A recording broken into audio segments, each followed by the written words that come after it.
Hello and welcome back. I'm Otis Landerholm, the founder of Landerholm Immigration A.P.C, where we fight for your American dream. Today I want to tell you about a kind of sad case that was in our firm last week that we lost. All right. So what this was is it was a man who is from Mexico who has a criminal history and who has a deportation order in the past. All right. And he was picked up by immigration, and he explained that he was afraid for his life to go back to Mexico because he's been threatened. His family there, he's got a brother who's been kidnapped, he's got a father who was actually shot. You know, he's got several family members who have been harmed in Mexico. Meanwhile, he's got, a U.S. citizen wife, he's got 2 U.S. citizen kids who are here, he's got his whole family here, he's been here for years, all right? The problem is that because he has that deport order from 20 years ago, all right, he really isn't eligible for anything except for a very, very strong case of what they call withholding of removal, all right?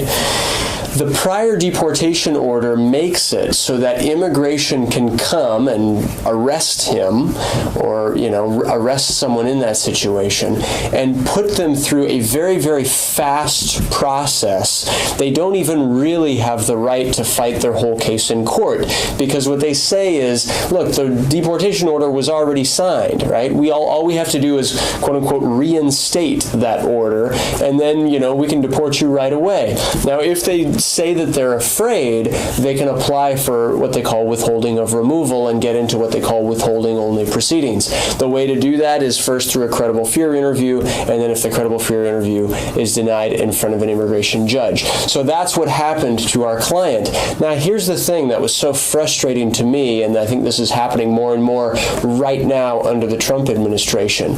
On Monday of last week, we received notice that his credible fear interview was denied, right? On Wednesday, we received notice that he would have his hearing in front of the judge on Friday. So on Wednesday, immediately when we got that notice, we sent information to the court.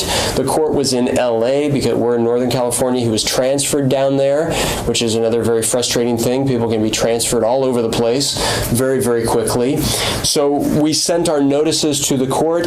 They didn't even receive them on time. They didn't even give him a fighting chance. He had his hearing on Friday. It was in front of the judge. The judge refused to allow us to testify on the case or to even be present telephonically on the case because even though they had received our motion for telephonic testimony, it hadn't been processed yet at the LA court, which was very, very, very frustrating. And we, of course, heard about it on Wednesday, and we couldn't get the plane tickets and everything else coordinated for an attorney to fly down to LA for the Friday hearing. So why am I saying all this other than just complaining about this particular case? I want you to be aware of a few things. If you have a deportation order against you, and if you don't have a very, very strong case that is proof that your life or freedom will be threatened, greater than 50% chance that your life or freedom would be threatened if you went back to your country. If you can't show that, then you're going to have a very, very tough spot. And right now, immigration, they aren't messing around.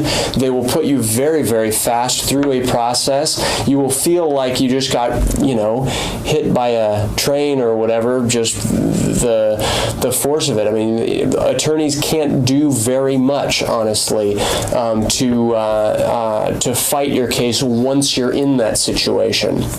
Obviously, we can do a lot more if you come and hire an attorney or really do a consultation with an attorney much earlier than when immigration comes and knocks on your door. So I hope that's helpful. I hope that makes sense. It is sort of a frustrating and scary situation to be in, but if you have a deportation order, please, please, please talk to an immigration lawyer who's good and who's trustworthy as early as possible so that we can give you your full rights, so that we can explain exactly what type of process you might be in store for, and so that really you can understand what your options will be if you are, unfortunately detained by immigration.